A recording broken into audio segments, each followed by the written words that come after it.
teiksim, pat mazināt relaksējoties. Bet kas notiek? Tajā brīdī, kad mēs jūtam sāpes, notiek taisni pretējs. Mēs esam ieķērušies krēslā, mēs gan esam gatavi nokost jau urbi, vai ne?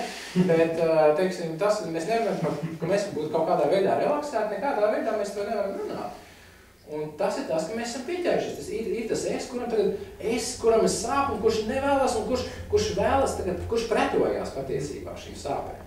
Kurš cenšas visiem iespējamiem, neiespējamiem izvairīties no šīm sāpēm. Tas tāpat kā iepriekšī, teiksim, aizas malā esošais es, kurš grib izlikt ārā no agregātiem, kuri tagad krīt tajā aizā iekšā. Vai es, kurš, teiksim, cenšas, kuram ir tagad jāizstāvās, kurš ir publiski apvainots, kurš cenšas sist pretī, vai ne? Un kuram ir tagad ir būtne, ir kaut kas viens, ir šis veselums.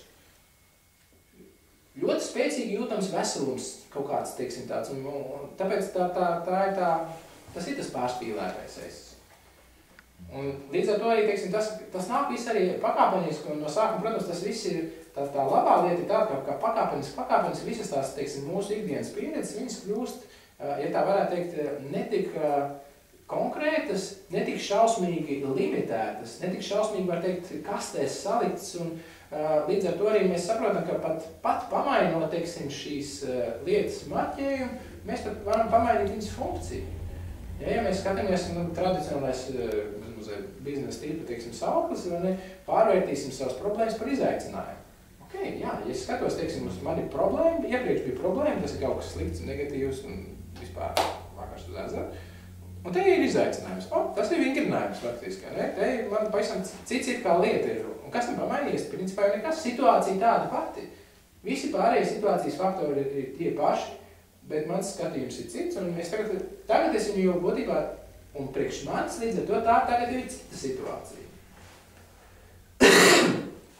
Tāpēc ir svarīgi, un tikai tāpēc, ka lietas neeksistē no savas puses. Ja viņas eksistē no savas puses, tad problēma būtu problēma. Punkts. Tu nevari neko mainīt, jo tā ir tās situācijas daba. Situācijas daba ir problēma. Un visi, jebkurš, teiksim, jebkurš apkārtējais, jebkurš cilvēks ar pilnīgi citu pieredzi, viņš arī pienāk, tā ir problēma. Vecīgi, tās ir viss, tur neko nevar darīt. Problēma. Un, teiksim, tas, ka tas varētu būt izaicinājums, ja tas varētu būt kaut kas pozitīvs, ja vēl kaut kas tāds, tad to nav iespējams. Tas nav iespējams, jo šajā situācijā ir tikai viens iznākums. Jo šajā situācijā viss ir iekapsulēts, viss ir ielikts kastītē, visi, teiksim, ir no savas puses eksistējoši. Pēc savas dabas šī situācija ir problēma. Tā kā tas ir tas, kādā veidā kāpēc tas it kā palīdz. Tukšums, es domāju, palīdz pat ļoti ātri. Nerunājot tālāk, arī, teiksim, līdz ar to, ja mēs saprotam to, ka tas, kas man parādījās, patiesībā neatbilst patiesībā, ka es varu viņu uz to arī paskatīties savādāk, tas man palīdz, teiksim, šajā posmā aiz sajūtām. Sajūtas man vienalga būs, jebkurā gadījumā. Tas sajūtas ir man iepriekš sastrādātā kārma, tas visu laiku, teiksim, nāk un atkal nobriedīs, bet es varu iepauzēt tādā ziņā, ka es varu skatīt, pagpāga nojās, nepatīkam sajūta, ok, fine. Tas ir, teiksim, atkal es apjēdzu, teiksim, šajā situācijā nepatīkam sajūta, viņi pāries pirmkārt un tā tālāk. Es varu nereaģēt tik krasi, un tas neizraisa manī, teiksim, tādas kaut kādas šīs, tik negatīvas šīs emocijas, es esmu daudz atbrīvotāks. Es daudz esmu mierīgāks. Ok, šajā brīdī, šajā pieredzes momentā nepatīkam sajūta. Ok, fine, pagaidīsim, viņi noteikti pazudīs, viņi izmainīsies, kļūst par vēl nepatīkamāk sajūtu. Bet tas ir kurā gadījumā, viņi aizies, tas tā kā, un galvā rezultātā tāpat mēs zinām, visam galvā, teiksim, kaps un iekšā vai vāks ir, jā. Mēs jau konstatējam pirmajā lekcijā, kad, ar klavierēm runājot, tā kā. Tas ir, es domāju, ļoti labs piemērojums skatījums. Un arī tas, ka mēs varam vienmēr salīdzināt, es domāju, tas ir viens varbūt pat no pirmajām, teiksim, tīri praktiski izmantojumām lietām, mēs vienmēr varam domāt, ka lietas nav absolūtas. Un tas ir tas, bet mēs viņus it kā redzam kā absolūtas. Un līdz ar to arī, teiksim, tas, ka mēs varam mainīt šo relativitātes pakāpi pat diezgan zināmās, teiksim, šādās robežās caur šo mūsu redzējumu. Mēs, teiksim, salīdzinām pret kaut kādu savu sliktāku pieredzi, savu ir citu cilvēku sliktāku pieredzi, ja? Teiksim, es nezinu, mums, teiksim, uzbrauc mašīna un, teiksim, teiksim, mums amputēja roku, vai ne? Ok, varēja būt vēl sliktāk, varēja amputēt abas rokas un abas kājas, vai neteiksim, piemēram. Un atkal šajā situācijā skatoties, tas tiešām ir atkarīgs tikai no tā mūsu redzējuma, un tas ir tas, kas palīdz pat izdzīvot kaut kādās situācijās. Es teiktu, ir cilvēki, kas ir fantastiski, man liekas, pilnīgi bezcerīgās situācijās, un, teiktu, man, piemēram, es teicu, viens no tādiem spožākajiem piemēram, Jānis Gleists, ja, kas slavens fotogrāfs savulaik bija. Bet, ja mēs padomājam, viņš, es nezinu, bija kaut kādi 20 pāri gadi, kad viņš nosaldēja abas rokas, tā viņam amputēja, viena kāja bija laikam līdz celim, otra kāja tur, teiksim, vēl kaut kas tāds. Būtībā cilvēks ir faktiski, viņam nav ekstremitāšu reāli vairs. Un šajā gadījumā, teiksim, nesabrukt pilnīgi, ja, nekās pilnīgi nedabīgi, kā vispār, bet nevis tikai vienkārši, ka viņš izdzīvoja, vai ne, tālāk. Protams, var teikt, ar sievas palīdzību un vispārējo, kas ir kā arī, protams, ļoti uzturētā tālāk. Bet viņš izmācījās, teiksim, par fotografu, viņš kļuva par fotografu, viņš izmantoja, teiksim, šos, viņam bija, teiksim, tā atgriezt, ka šie kauli, teiksim, tā kā ir, šeit ir divi kauli, vai ne, tā kā tie kauli galvi bija tā kā vaļā, tā kā ir iznāt, tā kā spīli tāda savā ziņā, un tā kā viņš ar to iemanījās kaut kādā veidā darboties un visu, un fantastiskus darbus pēc tam, teiksim, viņš ir veicis, un visā pasaulē atzīts, teiksim, daudzas medaļas starptautiskās izstādēs un tā tālāk, slavens mākslinieks kļuva, ja? Un patiesībā viņš bija kā cilvēks, es saku, vienmēr mierīgs, apmierināts, smaidīgs, un liekas, apstākļi tev nav nekādi īstenībā. Cits cilvēks, ko, teiksim, tajā gadījumā vispār, saprotas par daudz mazākiem niekiem cilvēki saprot, ja? Tas vienkārši apliecina to, ka tas skatījums, tas ir fundamentāli. Tas ir tas, kas nosaka lietas. Nevis tas, kas ar mums notiek, tas notiek. Ok, to mēs nevaram pat izmainīt. Tajā brīdī, kad mums kaut kas notiek, to mēs nevaram mainīt. Vienīgais, ko mēs varam mainīt, ir mūsu reakcija. Es saku, vienmēr tas salīdzinājums ir, teiksim, ar to kārmu un to tālākas karmas ražošanu man ir ar to, kā agrāk esot darījuši, lai aizsargātu medus kārs. Ja medus kārs, tas, teiksim, ir caurums kokā, vai ne? Kurš, teiksim, bits to medu tur arī taisa, ja. Un, protams, viens no draugiem šajā ziņā ir lācis, kuram medus garšo, un tas tad labprāt, teiksim, rāpjās kokā, un koks nav nekāda lielā problēma. Tad kādā veidā to esot sagājuši, ka aizskart tur iekšā, teiksim, augstāk tajā kokā, tur, teiksim, nezinu, kaut to iedzen kaut kādu tur nāgu piņus, un piekar baļķi. Tas baļķis, var sakot, aizsedz to caurumu. Lācis uzrāpjas augšā, pastum baļķi tā kā malā un bāž ķep iekšā, bet tas baļķis tagad traucē, vai ne? Viņš pastum viņu tā nost, vai ne? Baļķis nāk atpakaļ, bums, glieziens, vai ne? Baļķis tā kā paliek dusmīgs, kā viņš spēcīgs dzīvnieks, kas te pa lietu, vai ne? Šis to baļķi pamet tā riktīgāk prom. Baļķis nāk ar vēl lielāku jaudu atpakaļ, vai ne? Un tā līdz tam brīdim, kamēr tas lācis to daudz to baļķi, kamēr tas baļķis ir nodauza zemē, ne? Un te ir tā situācija, tāpēc, ka baļķis iebliež lācim, un lācis ir dusmīgs. Viņš reaģē ar vēl lielākām dusmām, ar spēku, viņš darbojās, viņš aktīvi darbojās pretī, viņš aizsargās savu esi, vai ne? Un viņš sit baļķi. Un pēc tam ir kā nākošais jautājums ir, baļķis nāk ar tu pašu spēku, viņa paša radīto spēku, nāk viņam atpakaļ gliež, vai ne? Un jo spēcīgāk viņš viņu triec projām, jo spēcīgāk viņš dabū pa purnu, vai ne? Un vēl rezultātā viss beidzās, mēs zinām, ko tas beidzās. Tā vietā, ka lai lācis akceptē to, ka, teiksim, to pirmo sitienu, kas varbūt nebija nemaz tik liels, vai ne? Un viņš vienkārši, norīd, tā ir no iepriekšējās kārtas rezultāts. Un mierīgi, teiksim, turpināt un našķoties ar to medu, redz, neprasmīgas rīcības rezultātā mēs esam neefektīvi. Ja? Tas ir vienkārši tas secinājums. Tāpēc tas ir tas, kas notiek. Un līdz ar to arī saku, šīs negatīvās sajūtas, ja arī pat negatīvas kaut kādas situācijas, ok, tajā brīdī, kad viņi notiek, mēs viņu nevaram mainīt. Un, teiksim, līdz ar to par viņu sašust vai kaut kādi, teiksim, šausmīgi tur sabēdāties un pārdzīvot, nav nekādas jēgas. Tas neko nemaina. Mēs nevaram atgriezt atpakaļ, teiksim, pagātni. Mēs nevaram izmainīt pagātni. Tas mums jāpatur prātā. Tā ir, diemžēl, aksijoma, ko mēs neesam iemanījušies kaut kādā veidā mainīt. Vienīgais, ko mēs varam mainīt, ir mūsu reakcija uz šo situāciju. Tas, kā mēs reaģējam. Jo caur to mēs radām nākošos baļķus, kas atkal mūs, teiksim, daudzīs tālāk uz priekšu. Nav jau teiks, ka viņš daudzīs mūs tūlītās nākošajā brīdī, jo tā ir tā sliktākā lieta. Es domāju, vēl viena no samsāras lielām problēmām ir atmiņas trūkums.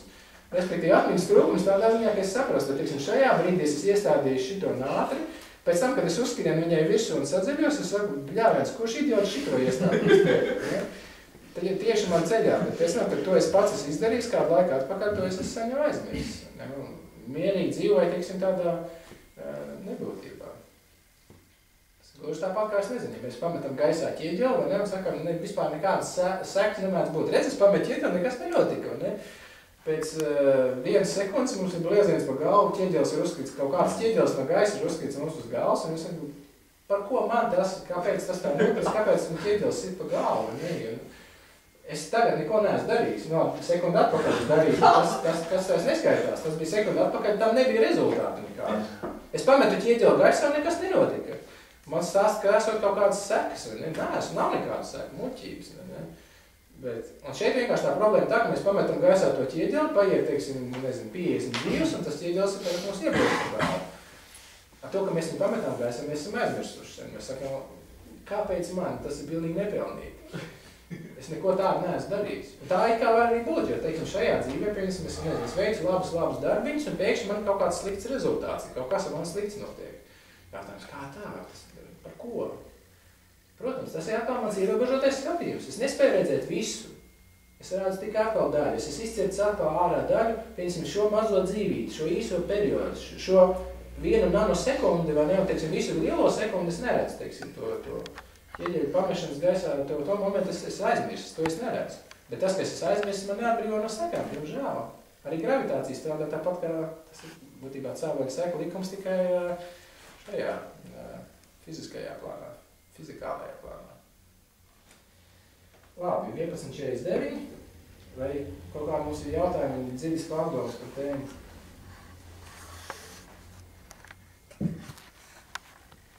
Vai visiem skaidrs, teiksim, šīs Chandrakirti piegājiens? Okay. Kas ir sākums? Ar ko mēs sākam? Neatkarīgi eksistējošs fenomens. Jā, mums jādara neatkarīgi eksistējošais fenomens. Mums būtībā jādara šī neatkarīgi eksistējošā fenomena ļoti skaidrs mentālais tēls. Tas ir tas, kas mums ir nepieciešams. Tas ir tas, ar ko mēs strādāsim. Tas ir tas, ka tā ir tāda bildīte, kas mums būs priekšā, ar to mēs meklēsim.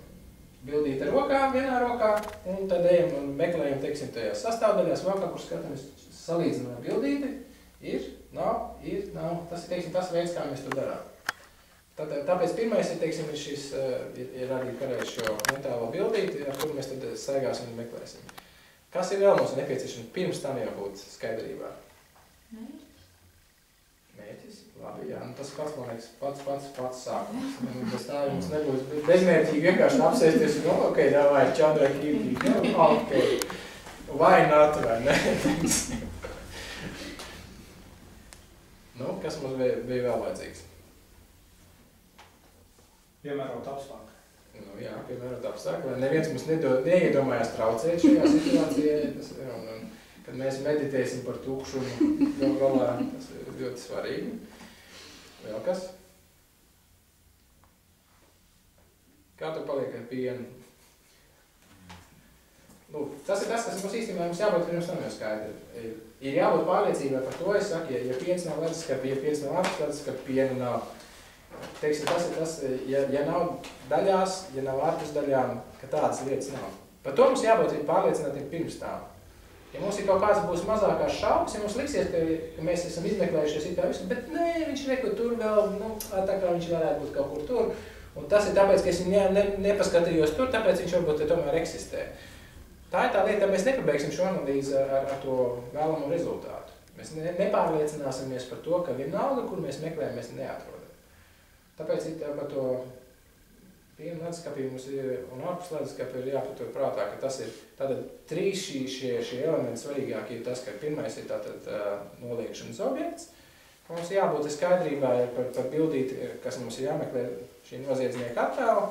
Otrs ir, teiksim, tātad pienas leduskapī vai ārpus leduskapī, teiksim, tātad, respektīvi pārliecība par to, ka par visiem iespējamiem eksistences veidiem, ka mēs esam visu pārskatījuši, mēs esam visu pārbaudījuši, neatradām. Jo, ja mums paliek kaut kādas aizdomas, ka kaut kur vēl varētu būt bijis, tur tā kā Bet man liekas, ka tas tādā neapzinātā līmenī jau tāds atpaliekās. Nu, tu it kā apskaties, nu nav, bet nākamajā sekundē, nu, mašīna ir tur priekšā. Nē, bet tur tā lieta, tas ir tas, ka mēs esam izlikuši pārāk ātri ārā. Mums ir jābūt tiešām arī, teiksim, tam meklēšanas rezultātam, tam šokējošajam. Viņam jāļauj nosēsties. Tas ir tas, kur mēs pabeidzam, ka mēs esam pabeiguši to analīzi, neesam atraduši. Tas ir tas, mēs esam gluži, teiksim, to tajā brīdī to tukšu izpratnes uzzipsnījumu.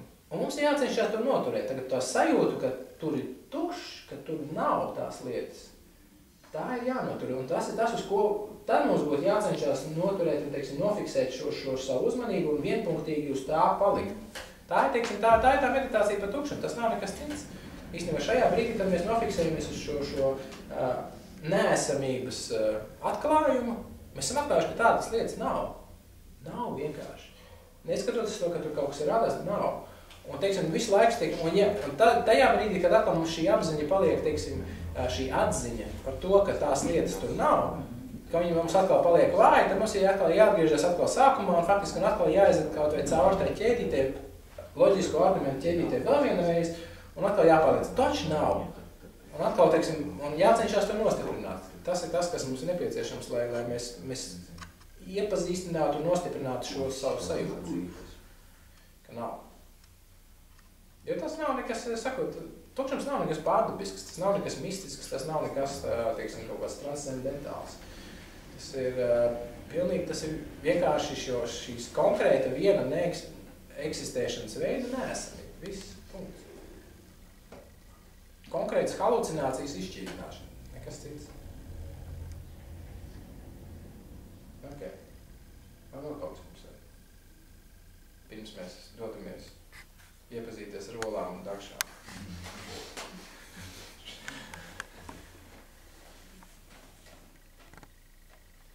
Ok, labi.